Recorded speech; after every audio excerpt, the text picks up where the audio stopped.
Bonjour tout le monde. Aujourd'hui, j'avais envie de vous parler de comment je suis en chemin sur l'acceptation de mon corps, comment je suis en chemin vers une perte de poids définitive, sans que ce soit obsessionnel, sans que ce soit en compensant par autre chose, etc.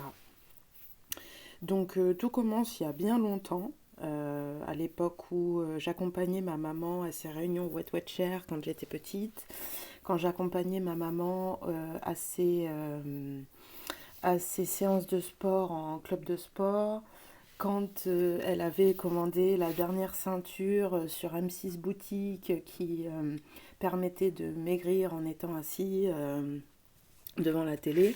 Voilà, tout commence à cette période-là, préadolescence, où j'intègre qu'une femme, avant chaque été, elle doit se faire violence pour perdre du poids, pour être nickel dans son bikini, ventre plat et compagnie. Voilà. Je grandis avec ça. Je grandis bien sûr avec les catalogues féminins de l'époque, soi-disant catalogues adolescents. Euh, J'essaye de me souvenir le nom de ces magazines de l'époque. Euh, Enfin, il y en avait plusieurs, mais je sais plus trop. Bref, j'étais pas abonnée, mais j'en prenais de temps en temps. Et bien sûr, sur les couvertures, c'était toujours des filles hyper minces, blanches de préférence. Je vous parle de ça début des années 2000, puisque moi je suis de 91. Voilà. J'étais très adepte de faire des abdos tous les soirs dans ma chambre. J'avais quoi? J'avais 13-14 ans. J'étais adepte d'aller courir aussi souvent que je le pouvais. Et en fait, à l'école, comme j'étais déjà quelqu'un d'assez charpenté, comment dire, un corps assez développé déjà pour mon âge, dès l'âge de la sixième, et ben en fait, j'ai tout de suite été calée dans la catégorie femme corpulente, femme grosse, femme avec trop de forme, quoi. Voilà. Donc moi aussi, mon miroir interne s'est déformé, c'est-à-dire qu'à chaque fois que je me regardais dans le miroir, j'étais victime de ne plus voir clairement qui j'étais, comment était mon corps, et je calquais le jugement des autres sur mon corps, et du coup je détestais mon corps et je voulais qu'il soit tout autre que ce qu'il était. Voilà. Donc ça a été une grosse partie de ma vie jusqu'à aujourd'hui. Euh, Milieu d'adolescence, j'ai testé l'anorexie. Je dis j'ai testé parce que ça a vraiment été le cas, hein, de, voilà, de me dire, bah écoute, ça va être sûrement la meilleure des solutions que de me priver de manger, de me faire vomir. Alors me faire vomir, ça n'a pas duré longtemps, Dieu merci, parce que j'avais trop mal à la gorge à force de le faire. Je dis ça avec humour, mais je me moque pas du tout de celles qui sont dans ce genre de maladie et pour lesquelles c'est très difficile de sortir de là toute seule et en un claquement de doigts. Donc moi, ça a vraiment juste été une phase de test, tout comme on peut tester plein de choses pendant l'adolescence. Et, euh, et très vite, je me suis rendu compte que ça ne me convenait pas, que j'arrivais pas à durer avec ça pendant longtemps et que c'était pas viable, quoi.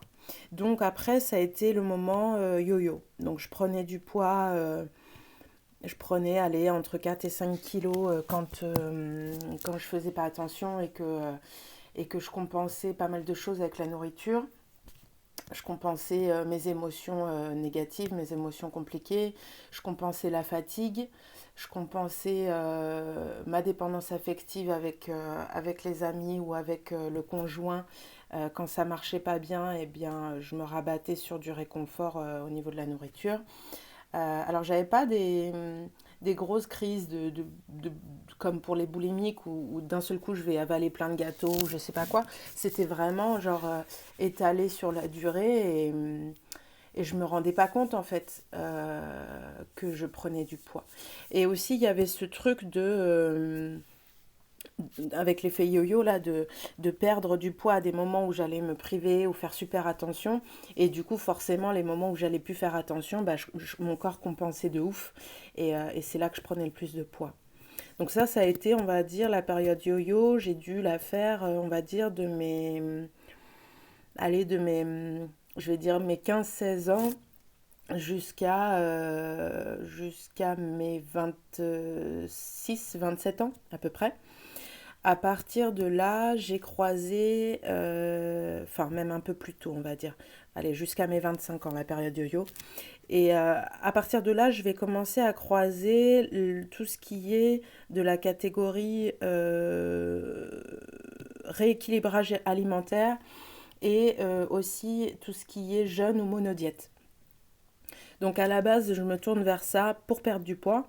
Mais j'y mets l'étiquette bien-être pour me dire, bah non, t'es plus du tout dans le délire effet yo-yo et tu fais super gaffe à toi et c'est pour te faire du bien.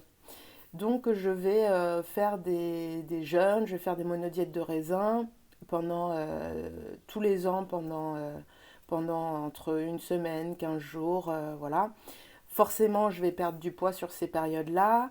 Je vais me sentir super bien puisque je vais sentir que je contrôle mon corps, que j'arrive à avoir les effets voulus. Et puis au niveau mental, ça crée beaucoup de bien-être. Au niveau hormonal, il y a une décharge d'hormones très positive pendant les jeûnes et les monodiètes. Donc vraiment, je me dis, je suis sur la bonne voie. C'est ce truc-là qui va vraiment régler mon problème de poids et d'image de moi-même. Euh, donc pendant un temps, je vais le faire. Et puis le dernier jeûne que j'ai fait, j'avais déjà mon fils. Je l'ai fait avec mon conjoint. Et ça a été un jeûne beaucoup plus difficile que les autres. Je l'avais pas très très bien vécu. Et à la suite de ça, comme c'était un peu un échec pour moi, j'ai voulu tenter une monodiète. Cette fois-ci, une monodiète de banane, parce que je voulais changer un peu de celle du raisin. Et ça a été une catastrophe. C'est-à-dire que j'ai pris énormément de poids, enfin énormément, suffisamment pour moi. Et que derrière, il n'y a pas du tout eu de bienfait. Bon, à savoir que de toute façon, je pense que je ne l'ai pas très bien faite, cette monodiète, mais c'est pas le plus important. En fait, après cette monodiète, je me suis rendu compte que tout ça, c'était absurde dans le sens où, alors, les bienfaits des monodiètes et du jeûne sont avérés, je les respecte, je les ai expérimentés, effectivement, ça fait énormément de bien. Mais moi, dans ma problématique, ça n'était pas une solution viable parce que ça venait pas traiter le problème en profondeur. Parce que mon problème était émotionnel et, et du domaine de l'affectif et du domaine de la confiance en soi, de l'estime de soi. Voilà. Donc c'est pas des semaines de jeûne ou des semaines de monodiète qui allaient régler ce problème-là. Je m'en suis rendu compte au fur et à mesure. Donc j'ai cessé les monodiètes et les jeûnes à partir de ce moment-là. Et j'ai décidé de me laisser tranquille pendant un temps. Donc j'ai un peu fait, j'avais croisé voilà, des vidéos qui expliquaient que en se foutant la paix, finalement, la faim et plein d'autres choses se régulaient de façon un peu automatique. Je vous résume un peu l'idée, hein.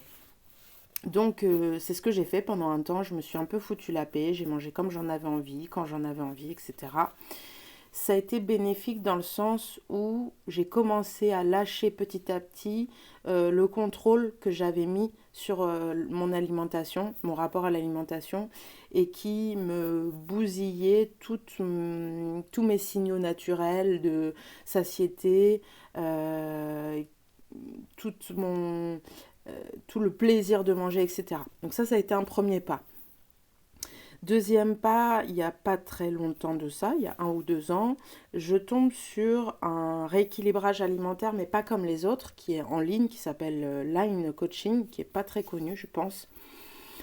Et ce truc en ligne que je vais faire à mon rythme, avec un coaching par téléphone 1 fois par mois, je crois, ou 1 fois par semaine, je sais plus. C'est vous qui choisissez votre formule.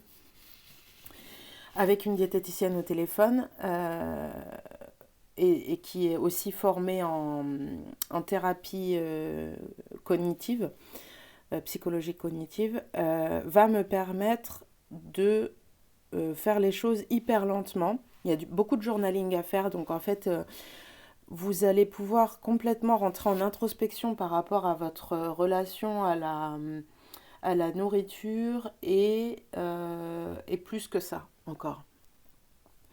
Et ce que j'ai retenu de cette formation qui a complètement transformé, enfin fini de transformer ma relation à l'alimentation, c'est de prendre plaisir à manger, peu importe ce que je mange, d'enlever la peur liée à certains aliments, euh, de d'enlever les carcans des horaires habituels de nourriture ou des quantités de nourriture ou des créneaux des créneaux ou de ce qu'il faudrait manger à telle heure de la journée.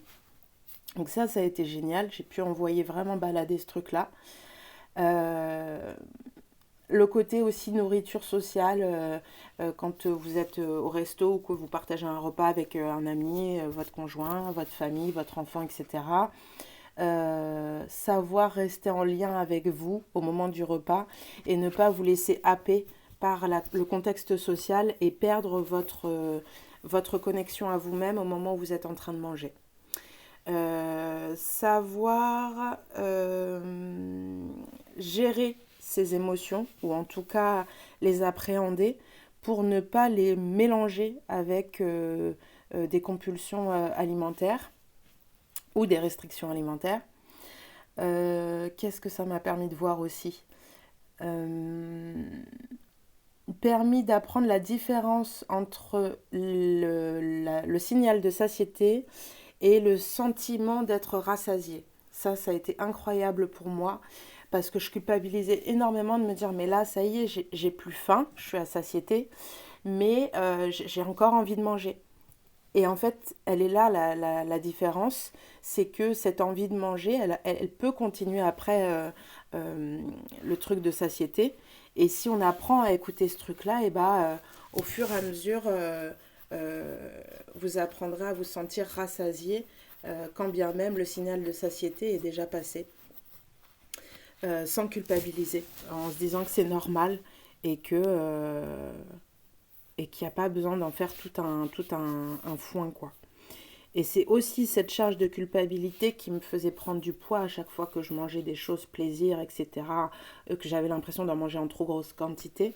Dans ce programme, vous apprenez aussi à manger les choses qui vous semblent être des aliments interdits en quantité que vous voulez, mais on vous apprend à expérimenter ça, à aller écouter ce que ça fait dans le corps, écouter ce que ça crée dans vos pensées, dans vos émotions. Et ça, c'est vraiment très, très, très, très précieux comme observation quand on a un vécu comme le mien dans le rapport au corps et un rapport malsain à la nourriture. Donc, je fais ce line coaching là et je me rends compte que sur le coup, je ne perds pas de poids.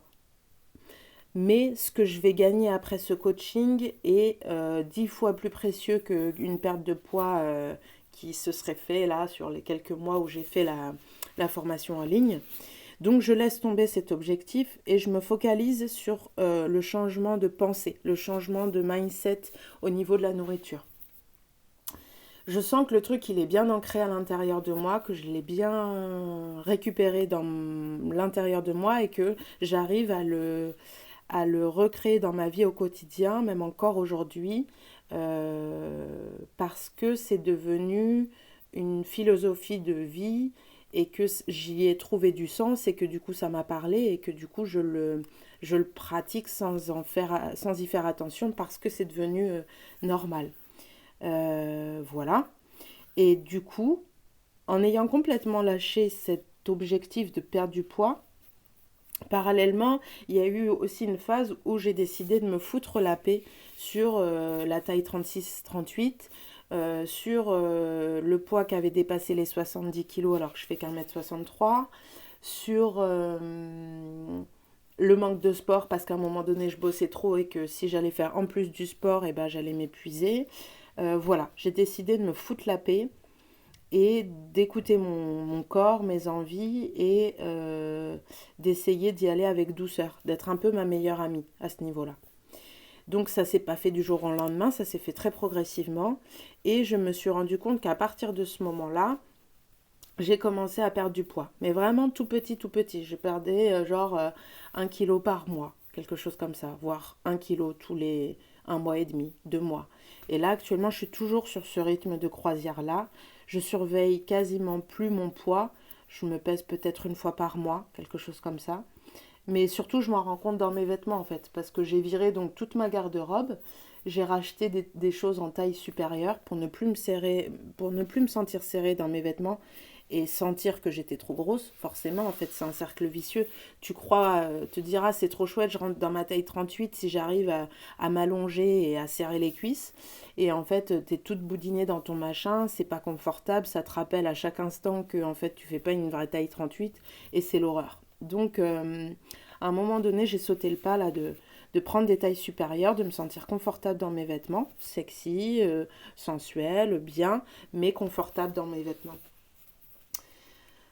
Voilà, il y a aussi eu un travail au niveau des modèles de femmes, parce que dans notre société, comme tout le monde le sait maintenant, enfin société occidentale en tout cas, on est sur un modèle de femme mince. Bon là en ce moment c'est à la mode d'avoir des grosses fesses. Dans un an ce sera à la mode d'avoir des gros seins, j'en sais rien. Mais du coup moi en tout cas dans ma construction de femme à l'époque, adolescente et début d'adolescence, mes modèles, c'était des femmes hyper plates, européennes, qui n'avaient rien à voir avec mon corps, et pourtant j'essayais de coller à ce truc-là. Mais bon, résultat, un casse-tête chinois, puisque mon corps n'a rien à voir avec ce type de corps européen. Et du coup, il a fallu que j'aille rechercher des modèles via via les réseaux sociaux, sur des chaînes de personnes métissées ou black. Euh, voilà, que je reconstruise en fait comment dire, mes modèles, les femmes que je pouvais admirer ou trouver jolies. Il a fallu que j'aille les chercher dans mon autre communauté, dans la communauté qui représente aujourd'hui les formes de mon corps. Enfin, en tout cas, l'héritage de mon métissage côté Gabon, Afrique, avec les formes qui vont avec. Donc ça a été vraiment un travail progressif, hein. Tout ça, ça s'est pas fait en claquant des doigts. Et je dirais qu'une chose aussi a aidé, même si je ne saurais peut-être encore expliquer totalement pourquoi, mais le fait d'avoir un conjoint métis, qui pourtant est aussi né en France comme moi, euh, avec les cheveux bouclés, avec, avec la peau colorée, avec des formes, avec des lèvres, et ben ça m'a permis de me sentir moins obligée de ressembler à une blanche, on va dire ça comme ça. C'est en parlant là avec vous que je m'en rends compte aussi. Et que du coup, j'ai pu m'accepter davantage dans ma partie africaine et ne plus chercher à être que la partie blanche à l'intérieur de moi. Voilà, ça a donné un peu plus d'entièreté à mon corps, à ma personne et à la perception que j'avais de moi-même. Voilà. Euh, je crois que j'ai fait le tour de mon parcours vis-à-vis de l'acceptation de mon corps, de la perte de poids, etc. Donc je suis actuellement toujours en plus ou moins alimentation intuitive, c'est-à-dire que j'essaye d'écouter au moment du repas, enfin au moment où je commence à avoir faim, de quoi j'ai envie. Alors parfois c'est pas facile parce que on va faire du batch cooking pour s'avancer, parce que moi j'ai un enfant en bas âge. Et à ce moment-là, tu sais pas si lundi à 13 h tu auras envie d'une salade d'avocat ou d'un plat de pâtes. Mais, bah, voilà, je fais des plats en avance. Et le jour même, si j'ai pas envie de manger ça, et ben, j'essaye de m'écouter un maximum quand c'est faisable. Ou de me rapprocher un maximum de mon envie. Euh, et ça, Line Coaching m'a pas mal aidé aussi là-dessus parce qu'on vous permet d'aller explorer les saveurs, les matières, euh, et d'aller voir un peu ce qui vous plaît, ce qui vous satisfait, comment ça vous satisfait. Enfin, ça rentre vraiment en profondeur. Ce qui me permet vraiment aujourd'hui de savoir, bah là j'ai envie de ça parce que je ressens telle chose. Voilà, il se passe plein de choses. Voilà. Donc aujourd'hui encore alimentation intuitive en partie. Je ne me pèse plus vraiment. Je fais plus attention à moi, je prends plus soin de moi au niveau corporel. J'ai repris le sport depuis à peu près un an, mais de façon vraiment plaisir. Sport plaisir. Ça aussi, là, une coaching vous l'apprend à ne pas le faire dans le but de perdre du poids, mais à le faire dans le but de vous faire du bien au corps via les hormones qui sont libérées quand vous avez fait du sport. Et du coup, ça prend une toute autre, ça prend un tout autre sens que de faire du sport dans ce sens-là. Vous n'avez plus la pression de vous dire il faut que je le fasse à telle heure tous les jours, tant de temps, machin. Là, c'est plus. Il y a quand même une régularité, il y a quand même une discipline, mais ça reste vraiment plaisir, quoi. Donc aujourd'hui, je fais à peu près du sport 3 à 4 fois par semaine. Mais si je peux pas, je me mets pas la pression, c'est pas grave. Je vais pas forcément me dire ah faut absolument que je rattrape, etc. Non, je m'en fous. Donc j'ai une sorte de planning posé à la semaine pour faire du sport. Si j'ai le temps de poser ça, je le fais. Si j'ai pas le temps, c'est pas grave. Euh, Maintenant, ça devient aussi une routine agréable au niveau psychologique pour moi, mais j'ai pas envie d'en devenir dépendante. Parce que c'est aussi ça, quand on veut perdre du poids énormément et qu'on passe par le sport, parfois la dépendance à la bouffe se déplace sur la dépendance au sport et c'est pas plus sain. Donc l'idée c'était vraiment de réussir à trouver l'équilibre entre tout ça et de retrouver du plaisir et un rapport sain et au sport et à l'alimentation. Donc je suis sur le chemin, je pense avoir trouvé actuellement un bon poids d'équilibre, un bon point d'équilibre, un bon poids aussi d'équilibre. Et aujourd'hui, je me sens de plus en plus bien dans mon corps, moins de pression et au niveau psychologique, ça suit aussi. Et j'ai de plus en plus de plaisir à me regarder dans le miroir nu, ce qui joue sur ma vie sexuelle, ce qui joue sur mon intimité, seule ou avec un partenaire. Euh, Voilà. Donc j'avais envie de vous partager ça parce que je sais que dans nos vies de femmes, ça prend beaucoup de place, beaucoup trop de place parfois. Et mon cheminement